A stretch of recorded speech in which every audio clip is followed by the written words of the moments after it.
by Javon Carter. That starts out Coach Bud's press conference. Javon and Jrue's ability to just get through screens, find their way around, navigate, just all the ball screens on the guards. Yeah, high level.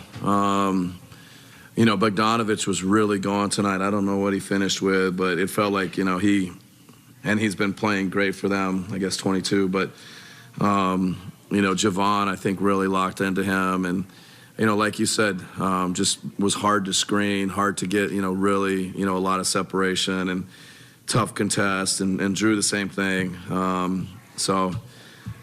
Credit to our guys. They took, had a big lead, big comeback, big punch from Atlanta. We were able to throw the last one, or we were able to finish it. So that's credit to our players. I think it's something like 14 games under you. Giannis has taken 10 or fewer shots. He only scored 7 points tonight. What do you think of the guys' ability to kind of deal with him maybe taking fewer shots and take them themselves? Yeah, I thought, it was one of Giannis's best games without scoring. I thought he trusted his teammates. He made a ton of great plays.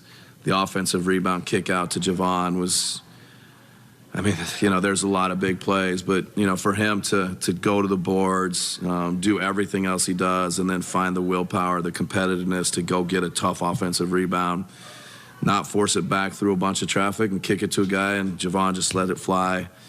I think when those guys are doing that around Giannis, hopefully we have everything.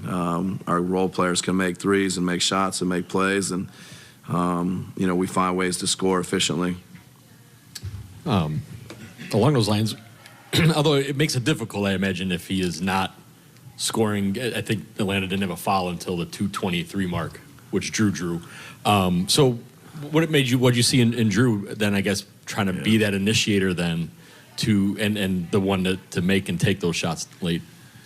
Yeah, it seems like, a little bit like the other night when Jrue saved his best for last and, made some big plays down the stretch. The kind of ISO one-on-one against DeAndre Hunter, and obviously the one over the backboard's ridiculous. But, getting to the basket and finishing, getting to the free throw line and making his free throws. It just felt like he had a big fourth quarter.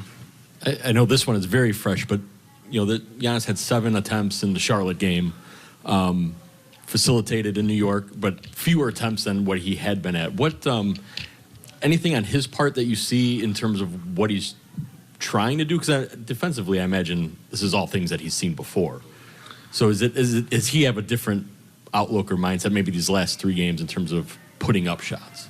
No, Charlotte, he probably played 20 minutes or something like that. So, I think Charlotte was, I don't even think I want to go there. I think there may be even more commitment, even more bodies, more,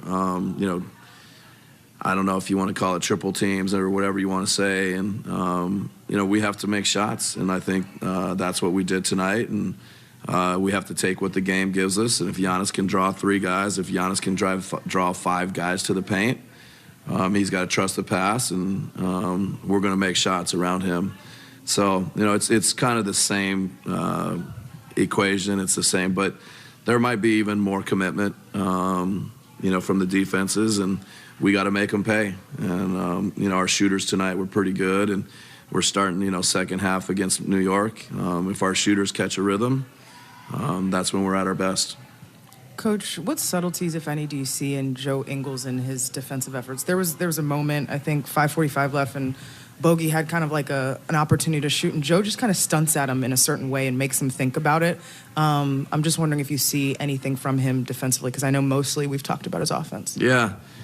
No, I do think he has a knack, for a little being physical, getting into guys, using kind of just, some stabs, some stunts. And he's long, he's 6'8". So, I think there's a lot of little things that are kind of crafty, kind of veteran type stuff that Joe uses to be a really good defender. And I think it's helping us.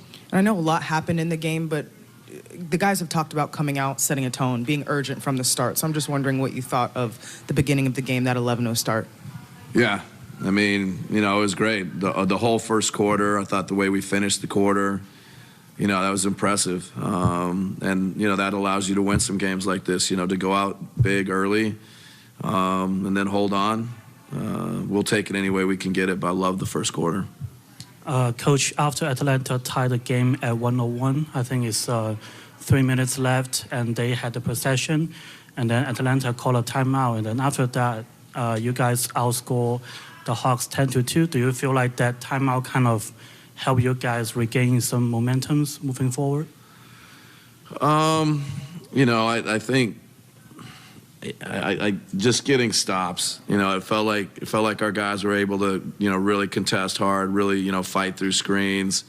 I can't remember that specific possession, but I do think my recollection is we got to stop, and then we were able to get to some stuff on the other end. So no, I mean every coach is going to take that timeout. We're going to talk about it, and I think the key is just getting the stop, not the timeout. So.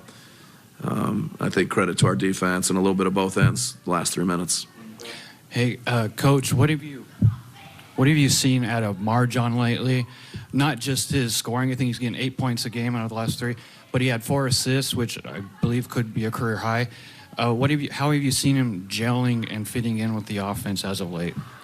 Yeah, I mean, he's his growth, his confidence, his willingness to shoot it, has been something that stood out. But now, the thing you're kind of picking up on, he's a good passer. He has just kind of a natural basketball instinct, and the little simple one pump fake, one dribble kick to Joe for the top of the key three. Like it's subtle, but like a player to see and feel that and make that pass and Joe make the shot.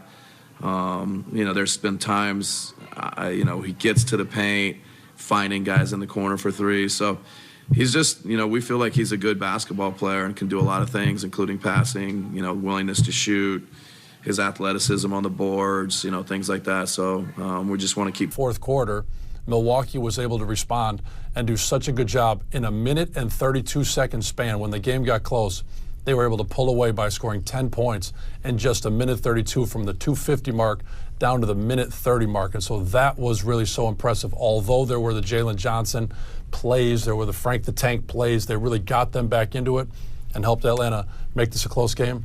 Milwaukee was able to pull away in the last couple minutes of the game. So that bench, you saw Bogdanovich had 22, Jalen Johnson 12, and Frank Kaminsky 13 here in this one, and they almost pulled it off without Trae Young available due to illness for the Hawks here tonight. Bucks certainly earned the win, and at least 4 for the Bucks, so that's becoming a very good trend. So is three-point shooting. If you go over the last 3 games, 20, 19, and 18 made threes. Those 18 happening again tonight. And great start in the first quarter, good finish in the fourth quarter. It was. To start the game out knocking threes down, to have 9 made threes in the first quarter, it really does set the toners. The three-point shooting, it does create the magic. It does create this contagious, positive energy in the game of basketball. Like you just said, the assists. The ball is moving. When guys are making shots, obviously the assist numbers are higher. But the fact that everybody knows that they're going to get their opportunity to get the ball, to get their shots, if they keep moving, if they keep making the right pass, it's just a really healthy way to play basketball. And making the three-point shots, I think it shows guys there's an incentive to continue to play that way when you're winning and you're a part of the success. Well, and the other thing, the Bucks' points in the paint this season have been much lower than we're accustomed to seeing.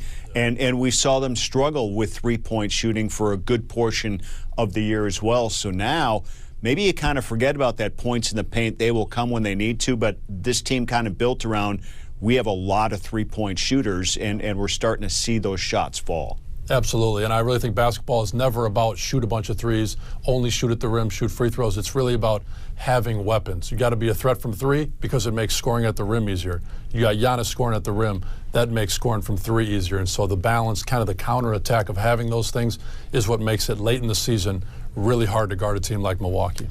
All right, Bucks